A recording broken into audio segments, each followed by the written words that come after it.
नमस्कार मित्रांनो, संजय गांधी निराधार अनुदान योजना, श्रावणबाळ योजना व इतर सर्व निराधार अनुदान योजनेतील विधवा महिला, घटस्फोटित महिला तसेच दिव्यांग बांधव, ज्येष्ठ नागरिक यांच्यासाठी महत्त्वाची अपडेट आहे। ज्या लाभार्थ्यांचे एप्रिल मे महिन्याचे पेन्शन आलेले नाही, तर काही लाभार्थ्यांचे जून महिन्याचे पेन्शन आलेले नाही, असे थकीत पेन्शन मिळण्यासाठी या लाभार्थ्यांनी तहसील कार्यालयाकडे अर्ज सादर केले होते। त्यावर प्रतिक्रिया म्हणून तहसीलदारांनी समाज कल्याण विभागाशी मंत्रालयात पत्रव्यवहार केलेला आहे आणि त्यानुसार आता थकीत पेन्शन मिळण्यासाठी या ठिकाणी मार्ग मोकळा झालेला आहे। तर मग आता हे पेन्शन कधी मिळणार आहे, याबाबत कशा पद्धतीने अर्ज करायचा आहे, यासाठी आपण काय प्रक्रिया करायची आहे, काय प्रयत्न करायचे आहे, तर त्या संदर्भात सविस्तरपणे माहिती बघणार आहोत। तसेच ऑगस्ट पेन्शनची अपडेट बघणार आहोत। तरी हा व्हिडिओ शेवटपर्यंत बघा, म्हणजे सर्व काही माहिती तुम्हाला सविस्तरपणे मिळेल। बघा, आपण बघू शकता जिल्हाधिकारी कार्यालय नाशिक संगोई शाखा यांच्यामार्फत बघा कोणाला पत्रव्यवहार करण्यात आलेला आहे, तर माननीय कक्ष अधिकारी सामाजिक न्याय व विशेष सहाय्य विभाग मंत्रालय मुंबई यांच्याशी 15/6/2026 रोजी हा पत्रव्यवहार करण्यात आलेला आहे। तर आपण बघू शकता विषय एप्रिल मे 2026 या महिन्याचे दिव्यांग, विधवा, घटस्फोटित, ज्येष्ठ नागरिक, निराधार पेन्शन अनुदान तात्काळ मिळण्याबाबत। म्हणजे बघा, एप्रिल आणि मे महिन्याचे अनेक जणांना पैसे मिळालेले नाहीत, त्यांच्यासाठी या ठिकाणी हा अर्ज केलेला आहे। संदर्भ यांनी दिलेला आहे की तहसीलदार इगतपुरी यांच्याकडील पत्र, म्हणजे इगतपुरी तालुक्यातील तहसीलदारांनी यांना पत्र देऊन या ठिकाणी हा पत्रव्यवहार केलेला आहे।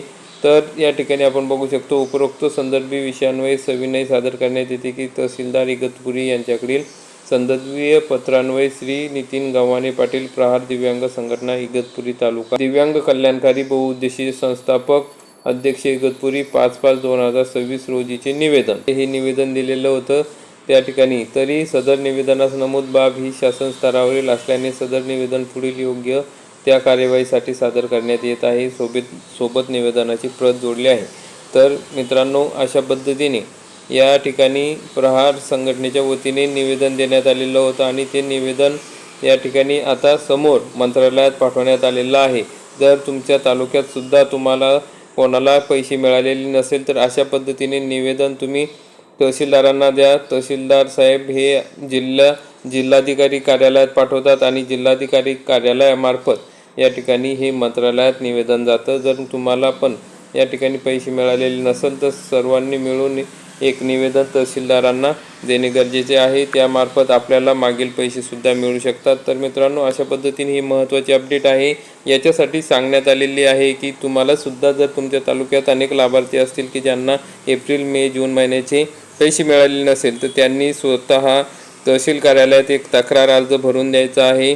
तुम्हाला तक्रार अर्ज मिळून जाईल किंवा हाताने तक्रार लिहिली की मला या महिन्यापासून या महिन्यापर्यंतचे पैसे मिळालेले नाही, तरी मला याबाबत मार्गदर्शन मिळावे किंवा याबाबत माझे पैसे मला मिळावे, पेन्शन प्राप्त व्हावी, या संदर्भात मी विनंती अर्ज करतोय। अशा पद्धतीने अर्ज द्या, सर्वांचे अर्ज गोळा करा आणि नंतर निवेदन द्या की आम्हाला सर्वांना पेन्शन मिळालेली नाही, ती पेन्शन मिळावी।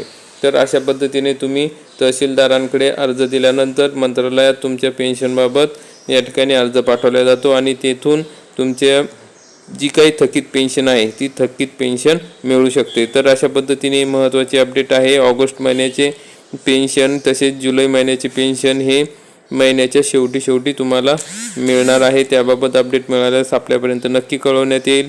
तर मित्रांनो, अशा पद्धतीने अतिशय महत्त्वाची अपडेट होती। जास्तीत जास्त लाभार्थ्यांपर्यंत हा व्हिडिओ नक्की शेअर करा। माहिती महत्त्वपूर्ण वाटली असेल तर व्हिडिओला लाईक करा, चॅनलला सबस्क्राईब करा। धन्यवाद। जय हिंद, जय महाराष्ट्र।